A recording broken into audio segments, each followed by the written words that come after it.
Wakey, wakey. Hands off, Snakey.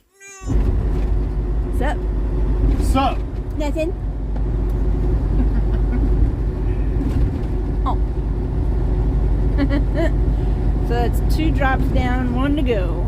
Yep. Although we didn't record any of any of the other ones, so. Well, you're sleeping. Yeah, I was sleeping. As usual. Oof. Must be nice. It is. So we're just outside of what, Peoria? Yeah, we just left Mackinac right now, Illinois. First drop was in Bunker Hill, Mackinac. We're going up to Lakin.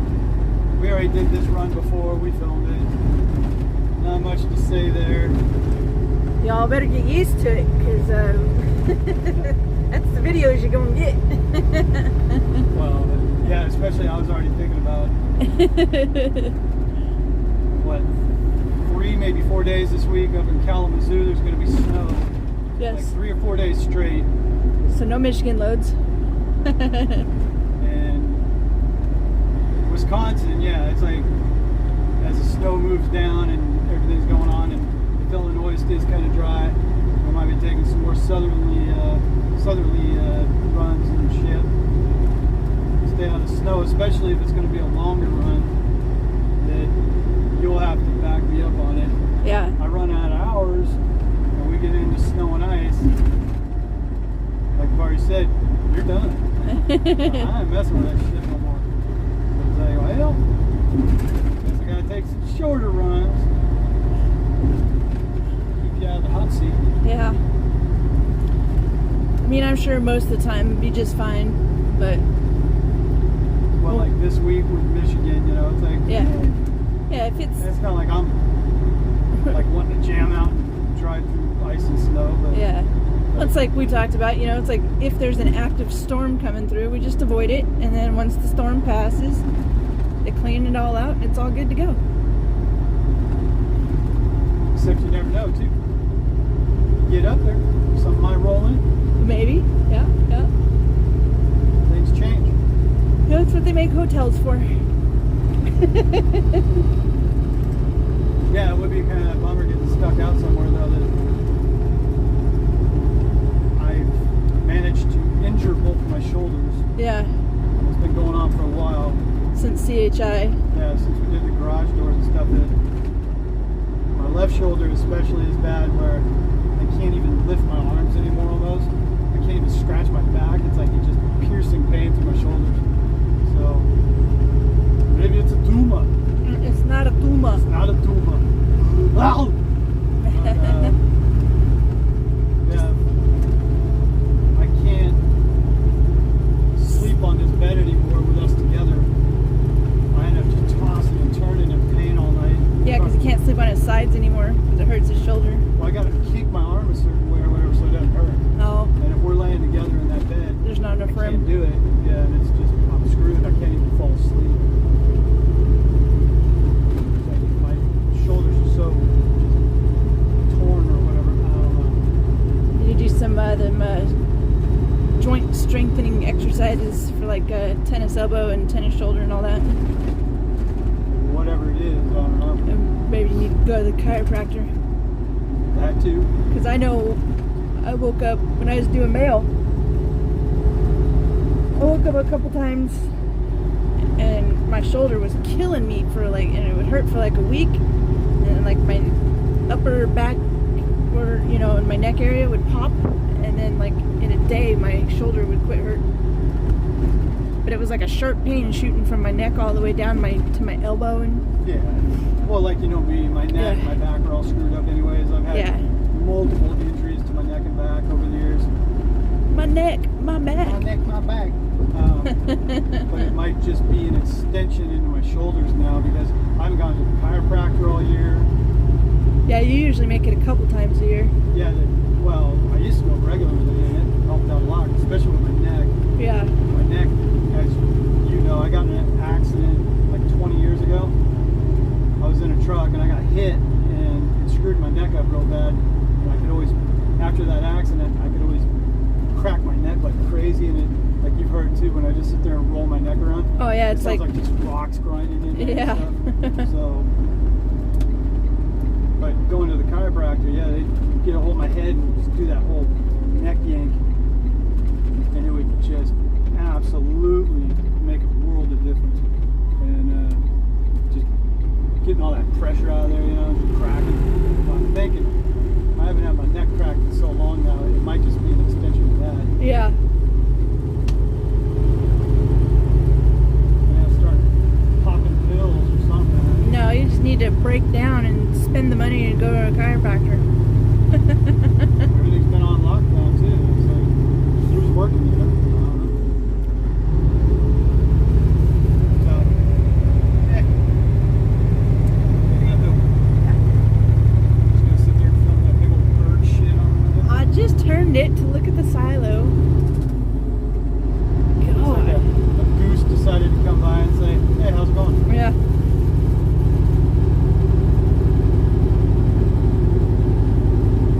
Alright, good times. Yep. So, we come back though, I did want to make a video. Been on my mind a lot for a while. You know, as you get a little older, as you know, I've done 23 years of truck driving now. 23 years. And in that time, you know, I've worked a lot of different kinds of jobs. Done over the road, local P&D freight, line haul for FedEx and stuff. A lot of years I hauled fuel tankers. And in that time, you know, I've seen other topics come up about this too. Like, if I could go back to me at 23, what would I tell myself? Now that I've had time to reflect and like to the path of, I guess you could say, least resistance to success, saving money, all these kinds of things, and whatever. It's been on my mind a lot. If I could go back and tell myself 23 years ago, what would I do? You know, like lay it out, like do this, do that. Don't marry that chick. You know what I mean? Yeah. Because it has as much to do with how disciplined you are to work and save up and have a business, as also, like I said, with reflection on a lot of other parts of my life, the people that I let into my life, and I got married and divorced and all these things, and kids and whatever, you know, the choices you make are huge. So, I'm getting pulled over. Alright. So how's it feel to get pulled over? It looks like she's probably doing a level 3. They just check your paperwork. Full paper check. Well, level 1 is bumper to bumper, everything. Level 2 is a mechanical check, except popping the hood and doing a brake check, I think. The level 3, I think, is just an exterior inspection and a full paperwork check. Level 4 is just a basic paper check where they just look at your ID, and this might be a 4. I'll have to check the paperwork when I get there. It looked like a 3. She was. Yeah, she's going around the whole truck. Yeah, she went around the whole truck. So. Yeah, it was funny just to sit there though. I just, you know, just checked my mirror and I just saw her sitting there. It's an Illinois State Trooper sitting right off of our tail there. And the thing is, the past few days, we've seen tons of trucks getting pulled over by troopers. Not at the scales, just Roadside. roadsides. But we've seen them everywhere too. Like when we're coming to hit the deer the other night, all the way from the Illinois state line down in Kentucky, up to 57 and stuff, 24 and 57. We saw trucks getting pulled over both ways. And I just told her that too. And she's all, really? I'm all, yeah. It's like you guys got a little sting going on or something. She's all, well, you know, like that. She's kind of joking about it. Like, oh. So the 57 though, that has a lot of truck traffic though. Yeah, but they were both ways. And like multiple troopers all up and down the entire highway pulling people over. She's cool though. She's being totally cool. And, so she's doing all that right now, and then she'll come back and she's just gonna Check the our logs. 8 days. Just yours. Just mine. I'm the Yeah. one driving. And, but yeah, good times. So we're gonna nice state trooper pulled us over. So yeah, she's probably about done wrapping up that paperwork, so we should probably go for a minute until after. Yeah, we'll let her. I mean, she's running all the stuff through the computer and stuff.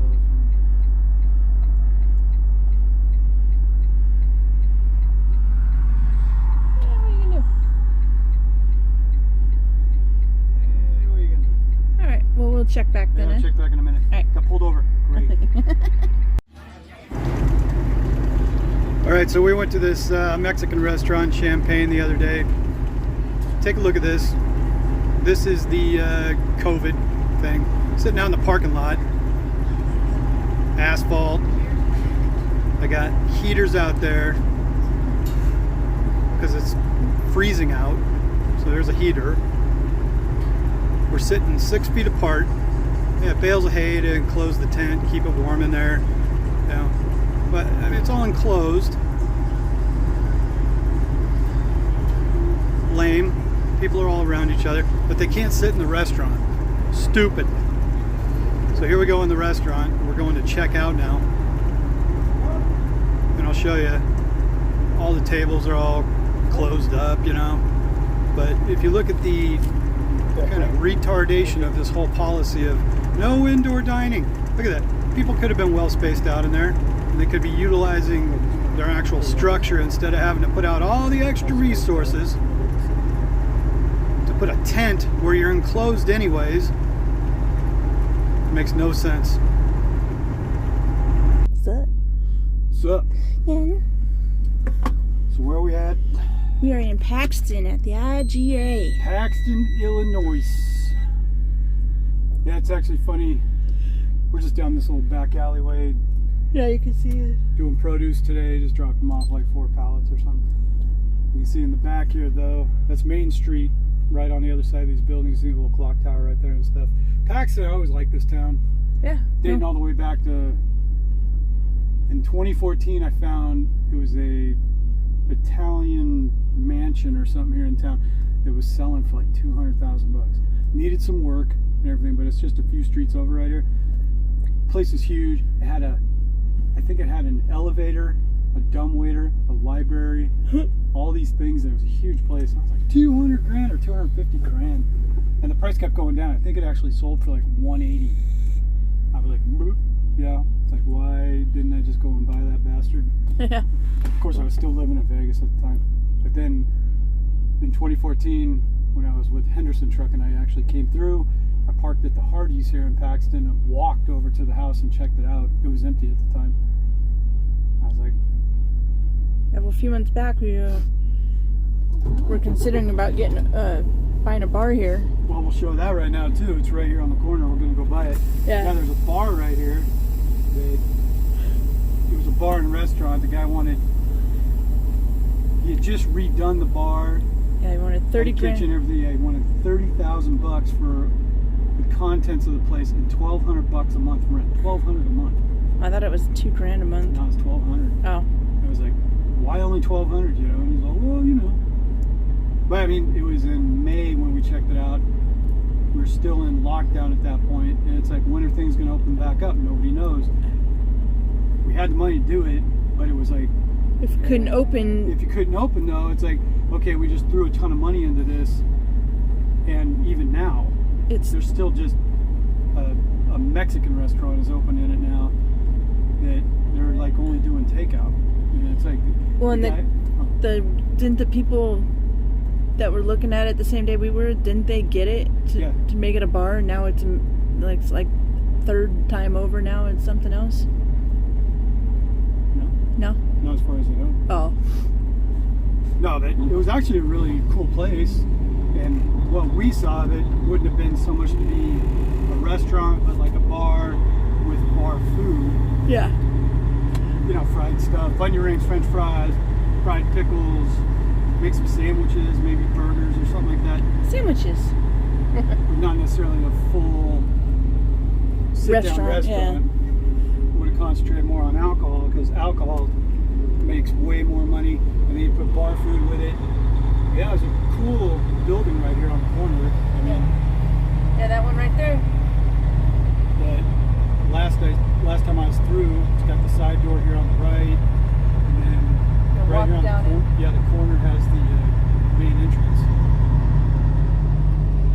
see, he hasn't even put new signage up. It's still got the original crap on the door and everything. It was called the Harvest Ale House. Yeah, And looks like they just took off the...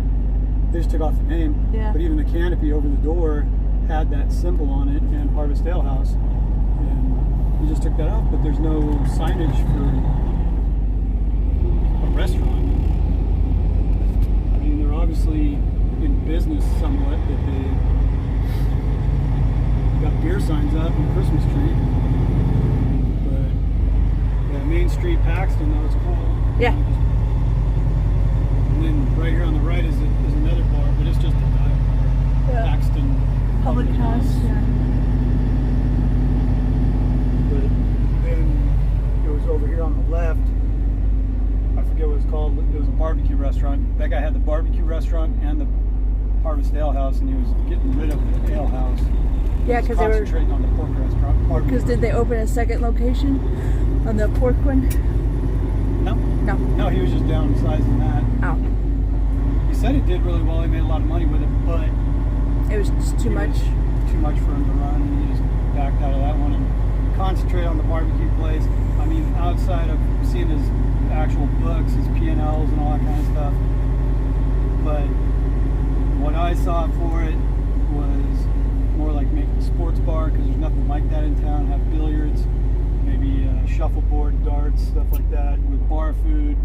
And he had 10 taps on the bar already, you know, brass taps. So Yeah, it was really, really nice looking inside. yeah, all mirrored in the back, and it had a really nice bar with the whole had a green ambient light bar around it and stuff. Really nice. And mainly he said because he had rebuilt that bar and had it custom done with mahogany and everything. And the tap It looked system. Like, yeah, it looked like an old 30s style bar. It was really cool. But, you know, what are you here gonna we do? are in December.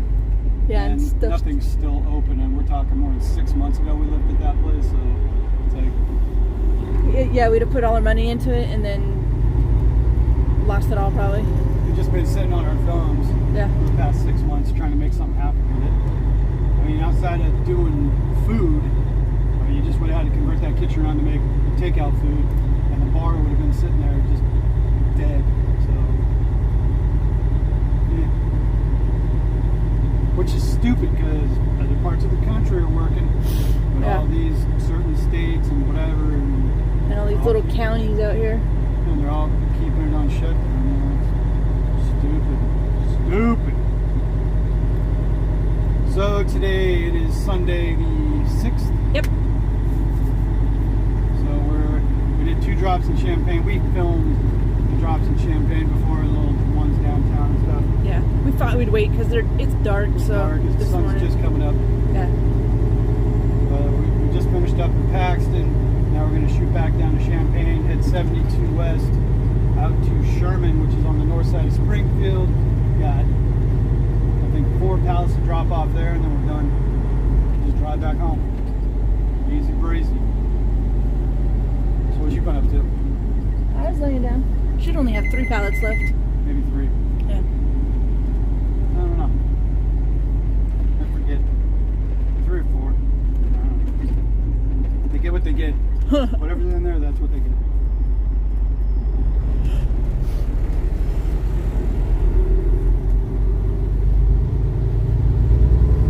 Yeah, to Decatur, to the pilot out there and get some fuel.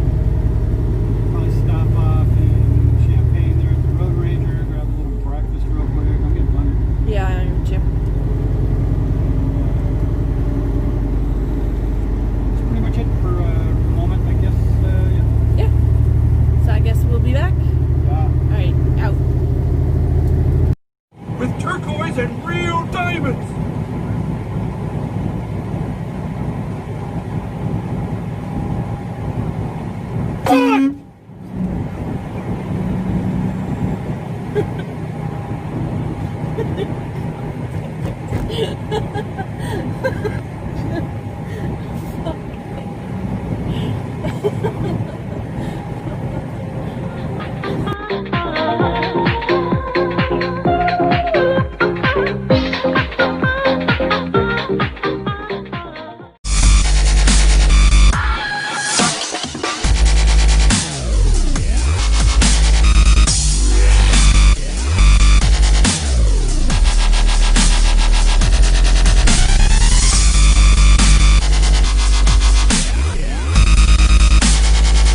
all we are is dust in the wind, dude.